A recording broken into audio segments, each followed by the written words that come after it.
Shift ചെയ്യുന്നതിൻ്റെ തൊട്ടടുത്ത് തന്നെയാണ് ചരിത്രപ്രസിദ്ധമായ ഡാർവിൻ ടവർ എന്ന് പറയുന്ന ഒരു സംഭവം സ്ഥിതി ചെയ്യുന്നുണ്ട് എന്ന് അറിഞ്ഞ് നമ്മൾ ഷിഫ്റ്റിന് ശേഷം അങ്ങോട്ടേക്കുള്ള യാത്രയും പ്രയാണമൊക്കെ ആരംഭിച്ചത്. ഇത് മലമുകളിലുള്ളൊരു ബിൽഡിംഗ് ആണ്. കാൽനടയാത്രയാണ് ഒരു 40-45 മിനിറ്റ് നേരം ഉള്ളത്. അപ്പോൾ പച്ചപ്പും ഹരിതാപകരവും കുന്നും ചെരിവും പ്രകൃതിയും ഒക്കെ ഇഷ്ടമുള്ള ആൾക്കാർക്ക് ഞാൻ ഈ സ്ഥലം സജസ്റ്റ് ചെയ്യുകയാണ്. ഒരു വട്ടമെങ്കിലും ലാൻകാഷറിൻ്റെ പ്രസിദ്ധമായ ഈ സ്ഥലം കാണാൻ പോവാൻ നിങ്ങൾ ആഗ്രഹിക്കുന്നുണ്ടെങ്കിൽ ഞാൻ 100% ഞാനിത് റെക്കമെൻഡ് ചെയ്യും. ഫ്രണ്ട്സും ഫാമിലിയും എല്ലാവരുമായിട്ട് ചില്ല് ചെയ്യാൻ പറ്റിയ ഒരു സ്ഥലമാണ്. ഇവിടെ നിന്ന് നടന്ന് മേലേക്ക് എത്താൻ വേണ്ടിയിട്ടുള്ള ഒരു പ്രയാസം മാത്രമേ നമുക്ക് ഉണ്ടാവുകയുള്ളൂ. കാൽനടയാത്ര ഇഷ്ടമുള്ളവർക്ക് അതും ഭയങ്കരമായിട്ട് ആസ്വദിക്കാൻ പറ്റും. ഗ്രാമപ്രദേശം പോലെ ഒത്തിരി കാഴ്ചകളൊക്കെ നമുക്ക് അതിനിടയിലും കാണാനുണ്ട്. നടന്ന് കയറുന്ന ആ ഒരു സമയം കഴിഞ്ഞിട്ടുണ്ടെങ്കിൽ അതിൻ്റെ മേലത്തെ കാഴ്ചകൾ എന്നെ ഒത്തിരി അത്ഭുതപ്പെടുത്തി. ഈ സ്ഥലത്തെ പറ്റിയിട്ടുള്ള മറ്റു കാര്യങ്ങൾ നമുക്കിനി മേലെ ചെന്നിട്ട് കാണാം. നിങ്ങളും കൂടെ പോരെ.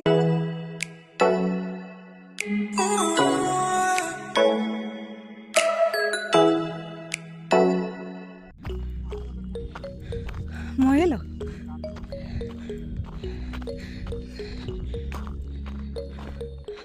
ഓ, ഞാൻ അവിടെ കഴിഞ്ഞെത്തുമ്പോഴേക്കും അവർ വീട്ടിൽ പോകുന്നു തോന്നുന്നുണ്ട്.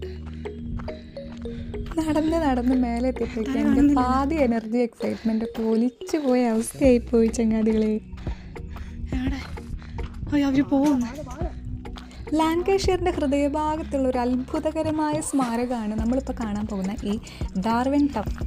വിക്ടോറിയ രാജ്ഞിയുടെ വജ്രജൂബിലി ആഘോഷത്തിൻ്റെ ഭാഗമായിട്ടുള്ള ഒരു സ്മരണയാണ് ഈ ബിൽഡിംഗ് എന്ന് പറയപ്പെടുന്നുണ്ട്. ഇതിന് ഡാർവിൻ ടവർ എന്ന് മാത്രമല്ല ജൂബിലി ടവർ എന്നും അറിയപ്പെടുന്നെന്നാണ് കഥകൾ പലതും കേൾക്കുന്നത്.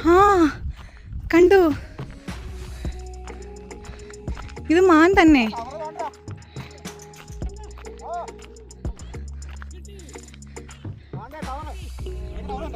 ഇല്ല, ഇത് മഞ്ഞിൽ മൂടിപ്പോയി. നിങ്ങൾക്ക് കാണാവോ ആ ഒരു നിഴൽ? ഓ, അതിൻ്റെ മേലെ കയറാവോ? ഞങ്ങളിങ്ങനെ ബഹളം വെക്കുന്നത് കേട്ടിട്ടാന്ന് തോന്നുന്നു ഇതാ മാൻകുട്ടി വീട്ടിൽ പോവാണ്. നല്ല രസമുണ്ട് ഈ ഒരു സ്ഥലം. എനിക്ക് മറ്റേ വൃന്ദാവനത്തിലൊക്കെ എത്തിയ ഒരു ഫീൽ. ചുമ്മാ പറഞ്ഞതാ. മാനിനെയൊക്കെ കണ്ടപ്പോൾ ഒരു ഹൈപ്പിന്. മാനിനെ കണ്ടോ? നമ്മളിപ്പോൾ ഇതിൻ്റെ ഒരു 50% പോലും ആയിട്ടില്ലാന്ന് തോന്നുന്നു. അവിടെ ഇനിയും നമുക്ക് യാത്രയുണ്ട് ആ ടവറിനടുത്തേക്ക് എത്താൻ കിട്ടി. 1897-98 കാലഘട്ടത്തിലാണ് ഈ ടവറൊക്കെ ഉണ്ടാക്കിയത്. കണ്ട്, പക്ഷെ മുങ്ങിപ്പോയി. 127 വർഷത്തിന് ശേഷമാണ് നമ്മളിപ്പോൾ ഈ ടവർ കാണുന്നത്. എന്താല്ലേ ഒരാളുടെ വജ്ര ജൂബിലിയുടെ ഭാഗമായിട്ടൊക്കെ ഒരു ടവർ നിർമ്മിക്കുക എന്ന് പറഞ്ഞാൽ മാരകം തന്നെ. വിക്ടോറിയ രാജ്ഞിയുടെ വജ്ര ജൂബിലിയുടെ ഭാഗമായിട്ട് ഒരു വലിയ മത്സരം തന്നെ ഉണ്ടായിരുന്നു ഈ ഡാർവിൻ എന്ന് പറഞ്ഞ സ്ഥലത്ത്. അതിൻ്റെ ഭാഗമാണ് നമ്മളിപ്പോൾ ഈ കാണുന്ന ഈ ഡാർവിൻ ടവർ എന്ന് പറയുന്ന ഈ സ്ഥലം. ഈ ബിൽഡിങ് കാണാൻ പോകുന്നു. ഇതാണ് അതിൻ്റെ അടിത്തറ.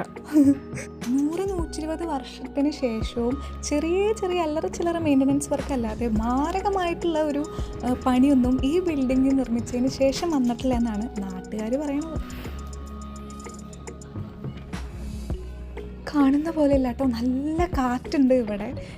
ചിലപ്പോൾ ഇതൊരു കുന്നിന്മേലെ ആയതുകൊണ്ടും ചുറ്റും നിറയെ പച്ചപ്പും പുല്ലും ആയതുകൊണ്ടും ആയിരിക്കാം നല്ല തണുപ്പുണ്ട്, നല്ല കാറ്റുണ്ട്. കോടമഞ്ഞിനുള്ളിൽ മുങ്ങിക്കെടുക്കുകയാണ്. നമുക്ക് അകലേക്കുള്ളതൊന്നും കാണാൻ പറ്റുന്നില്ല. ഇവിടെ പോയി അതിനുള്ളിൽ പോവാ. ഇതിലാകെ ഇരുട്ടാലോ. അയ്യോ, അതിന്റെ കണ്ണ് കാണുന്നില്ല. ഫുള്ള് സ്റ്റെപ്പാണേ. ഓ, ഇതിനുള്ളിൽ കണ്ണ് കാണില്ലല്ലോ. ലൈറ്റ് ഇടേണ്ടി വരും. ഇതൊരുമാതിരി മഞ്ഞുമല്ല ഗുഹയെ കയറും പോലെ. ഇവരെവിടെ?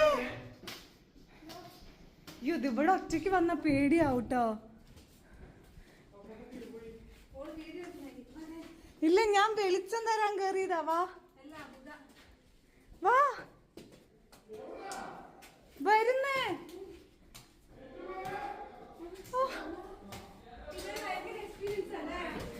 അടിപൊളി. ഇതിനുള്ളിൽ കയറുന്നത് അടിപൊളിയാണ്. അപ്പോൾ നേരത്തെ പറഞ്ഞ കഥയുടെ ബാക്കി ഞാനിപ്പോൾ പറയാം. ഈ ഒരു മത്സരം നടന്നു എന്നൊക്കെ പറഞ്ഞില്ലേ, അതായത് ഈ ബിൽഡിങ് എങ്ങനെ ഏത് മോഡലിൽ പണിയണമെന്നായിരുന്നു ആ മത്സരം എന്നാണ് പറയപ്പെടുന്നത്. അപ്പോൾ ഡേവിഡ് എലിസൺ എന്ന് പറയുന്ന വെറും ഒരു ഓഫീസ് ക്ലർക്കായിരുന്നു ഈ നമ്മളിപ്പോൾ ഈ കാണുന്ന ഈ ഡാർവിൻ ടവറിന് രൂപകൽപ്പന കൊടുത്തത്. പുള്ളിയാണ്. എന്നിട്ട് ഫസ്റ്റ് പ്രൈസ് മേടിച്ചു. കാണാൻ പറ്റൂല,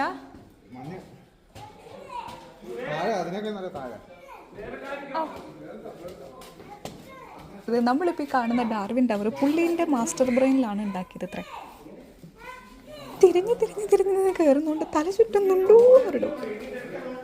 അവിടെയൊക്കെ മഴ പെയ്യുന്നേ. ഓ ഇനി ഇതാണ്, ഇതെന്താ ഇവിടെ ഒരു റെഡ് ബാഗ്? തല ഇടിക്കൂലല്ലോ. ഓ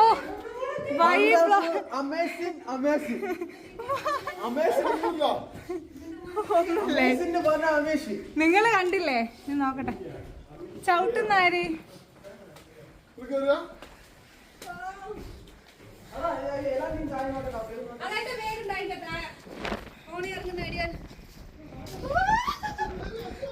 ഹായ്, ഒന്നും കാണാനില്ല. പുല്ല് കാണാം കേട്ടോ, സൂക്ഷിച്ച് നോക്കി എന്തൊക്കെയോ കാണാം.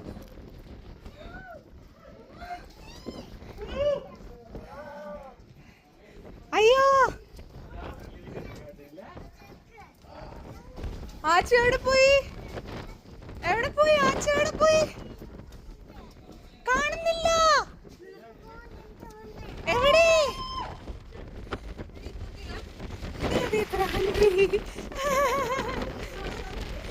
എവിടെ നടന്നാലും ഒന്നും കാണില്ല. തിരിച്ചിറങ്ങാം. അയ്യോ, തിരി സ്റ്റെപ്പ്, തല കറക്കുന്നു. ഇതിനുള്ളിൽ കൂടി ഒന്നും കാണാനില്ല ചങ്ങാതികളെ. ഫുൾ പ്രേതം വരുന്നൊരു എഫക്റ്റ്. ഇതൊരു സംഭവ സ്ഥലം തന്നെ കേട്ടോ. ഈ 2ാം ലോക മഹായുദ്ധത്തിൻ്റെ സമയത്ത് കുറേ വിമാനങ്ങളൊക്കെ ഇതൊരു നാവിഗേഷൻ പോയിൻ്റായിട്ട് ഈ ഒരു ടവർ ഇങ്ങനെ വെച്ചിട്ടുണ്ടായിരുന്നു എന്നൊക്കെയാണ് പറയപ്പെടുന്നത്. മേലെ കാഴ്ച കാണാൻ പോയതാ, മഴ കാരണമാകെ നനഞ്ഞ് കോഴി നനഞ്ഞ പോലെയായി. അങ്ങ് ദൂരെ നമ്മൾ പോയത്, ഇത്രയും ഹൈറ്റിൽ.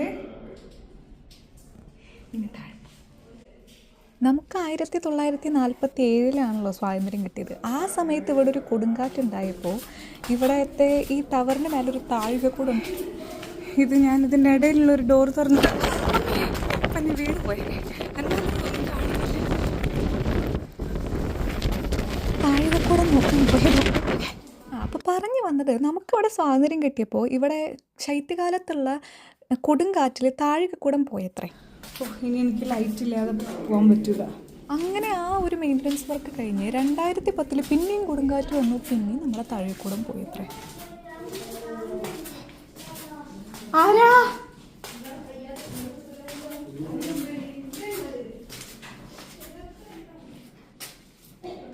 ഇതെന്താ? അവിടെ ഒന്നുമില്ല സ്റ്റെപ്പ്. ഓ, ഇതിനുള്ളിൽ നിന്നൊക്കെ ഒരു ഭൂതം വന്നാൽ എന്താവും? അങ്ങനെ അല്ലറ ചില്ലറ പണിയൊക്കെ കഴിഞ്ഞ് 2021 സെപ്റ്റംബറിലാണ് ഇത് വീണ്ടും തുറന്നത്. ഇതെന്താ? ഞങ്ങൾ കുറച്ച് ഫോട്ടോസൊക്കെ എടുത്തിട്ട് ഇനി മഴ കൂടും മുന്നേ നമ്മൾ തിരിച്ചറിഞ്ഞാൽ.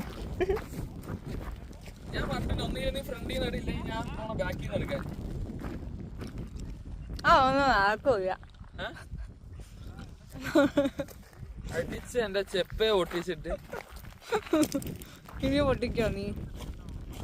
ഭയങ്കര കോടായിരുന്നു. ഇപ്പൊ മഴ പെയ്യല്ലേ, സാധനം കാണാൻ. ആ കാണുന്ന ടവറിൽ നിന്നാണ് നമ്മൾ ദേ ഇങ്ങോട്ട് ഇറങ്ങി.